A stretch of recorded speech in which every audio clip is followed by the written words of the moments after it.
Imagine your home, your street, even your entire town underwater.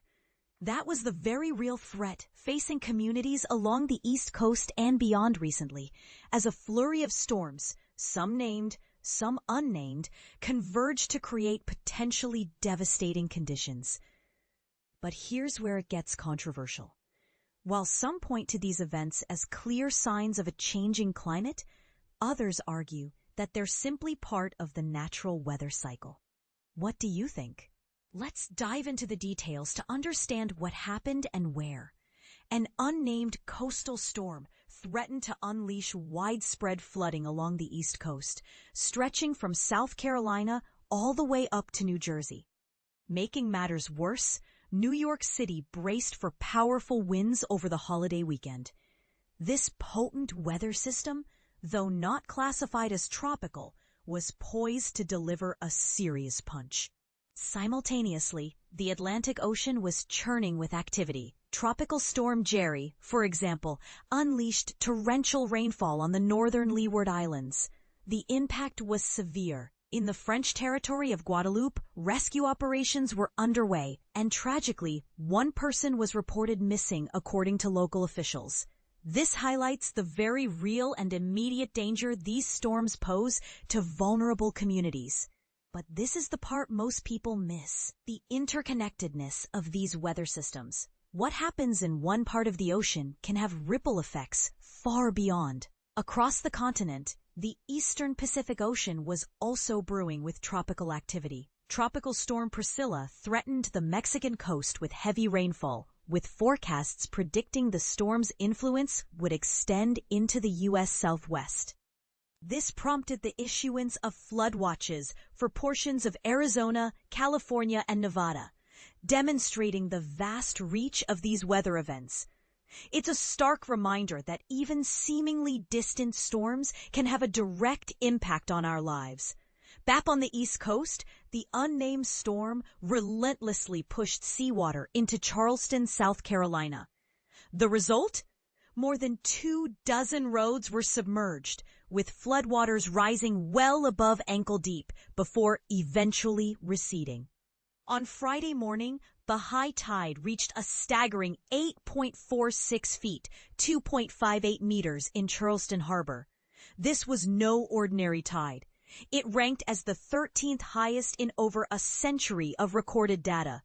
The city's official tide gauge website, https://gis.charlestonsc.gov/ provided real-time updates on the unfolding situation.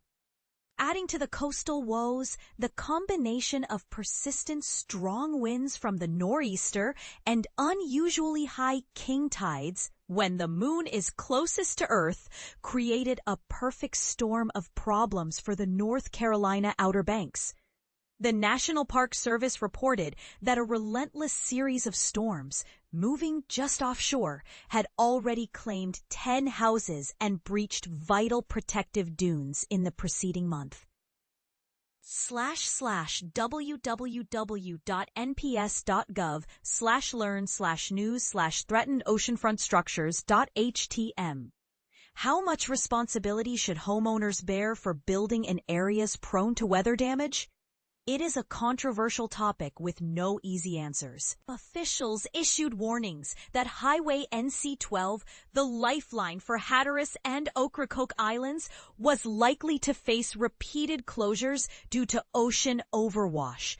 https://apnews.com/Hurricane Erin North Carolina Outer Banks C248 F527E0603 F6E6D852A8 DB400.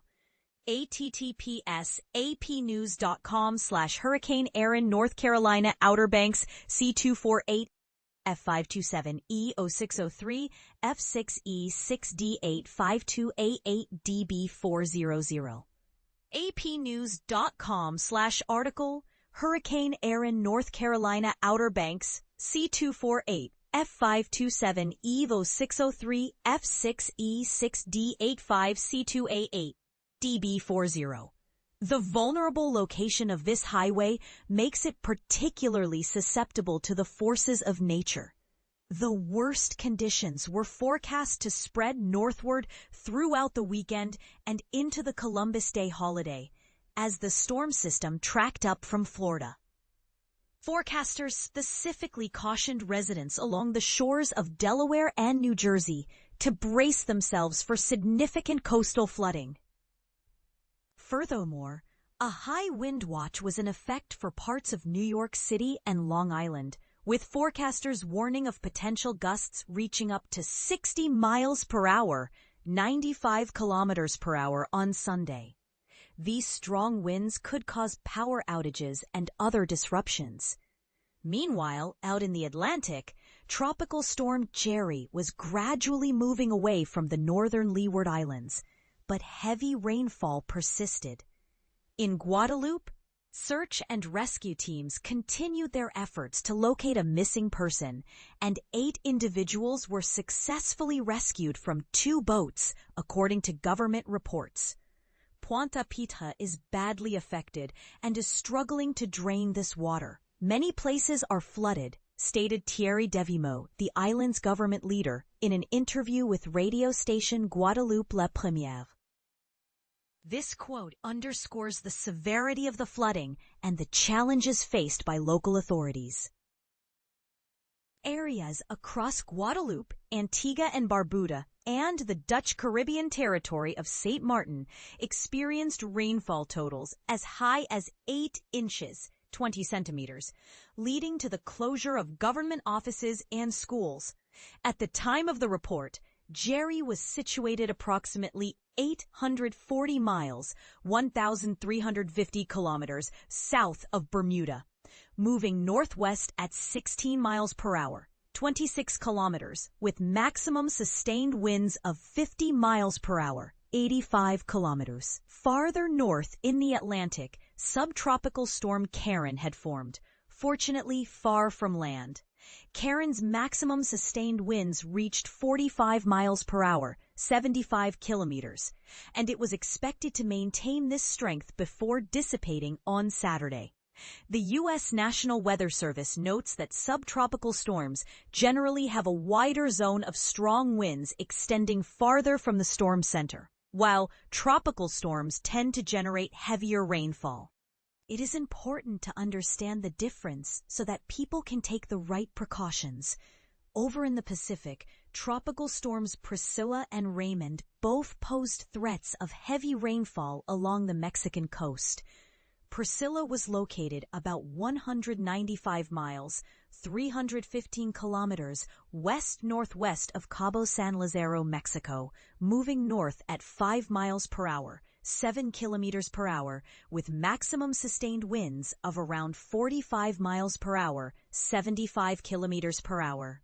Tropical storm warnings related to Raymond were active from Punta San Telmo to Cabo Corrientes, Mexico, and a tropical storm watch was in effect for Baja California Sur from Los Barrios to Santa Fe, Mexico.